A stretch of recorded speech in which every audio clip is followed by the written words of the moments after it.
আসসালামু আলাইকুম। আশা করি সবাই ভালো আছেন। দেখুন গ্রাম থেকে আনা সেই কলার বস্তা আজকে খুলতাছি, দেখি কি অবস্থা, ভিতরে পাকলো না কাঁচাই রয়ে গেছে। কলাগুলো যেহেতু বাড়তি বাড়তি এনেছি, না পেকে গেছে, সবগুলো পেকে হলুদ হয়ে গেছে। অতটা হলুদ দেখা যায় না কিন্তু নরম হয়ে গেছে। এগুলো নরম হওয়ার কারণে কিন্তু ফরমালিন ছাড়া ঢাকা শহরের তো যারা ওই যে এভাবে বিক্রি করে ওটাতে ফরমালিন দেওয়া থাকে, তাই নষ্ট হয় দেরিতে, পাকেও দেরিতে, কিন্তু দেখতে দেখা যাইতেছে কাঁচা কাঁচা কিন্তু পেকে একদম নরম হয়ে গেছে।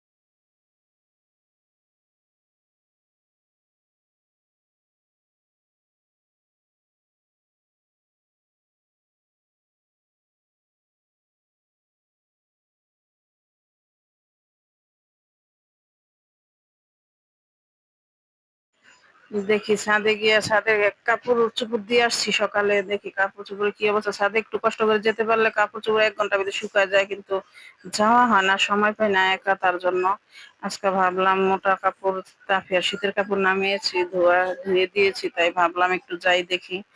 ছাদে গেলে পাশের বাড়ি ভাবির ছাদটা দেখি আর একটু ভিডিও করি। দেখুন কাপড়টি শুকায় গেছে, তাফিয়া চেক করতেছে কোনটা শুকাইছে কোনটা না শুকাইছে।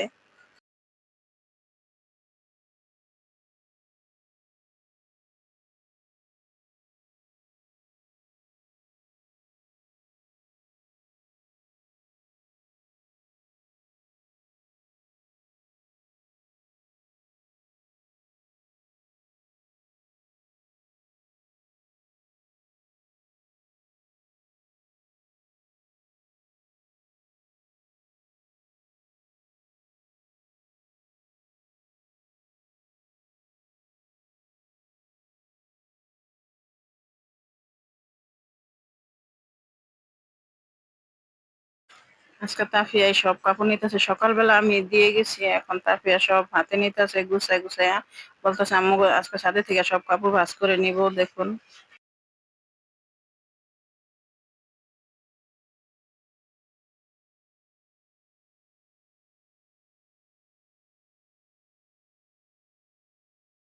তাফিয়া আজকে তাফিয়ার আম্মুর মতন মাথায় ঘোমটা দিবে, ওড়না দিয়ে, দেখুন বারবার এদিক করে সেদিক করে, হয় না।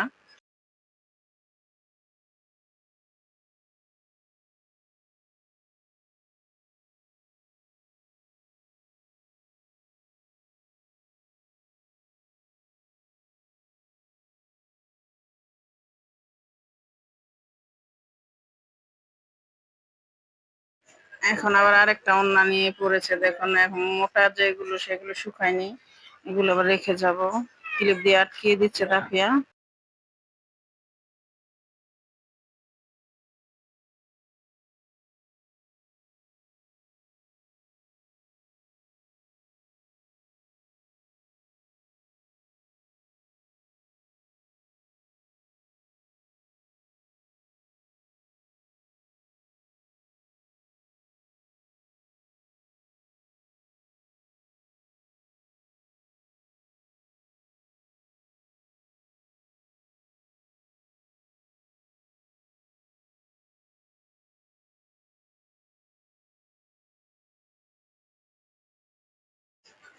দেখুন তাফিয়া বলতেছে আম্মু এটি শাকের মতন, এই শাকের মতন এরই ভাইজা তারপর রান্না করা যায়, আলু শাক, মিষ্টি আলু শাক।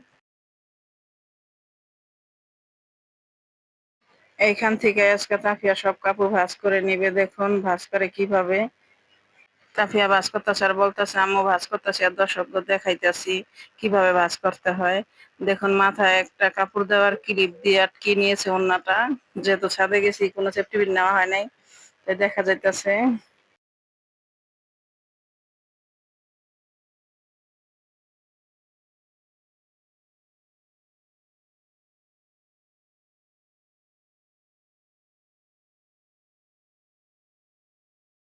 ধন্যবাদ সবাইকে আমাদের ভিডিওটি দেখার জন্য।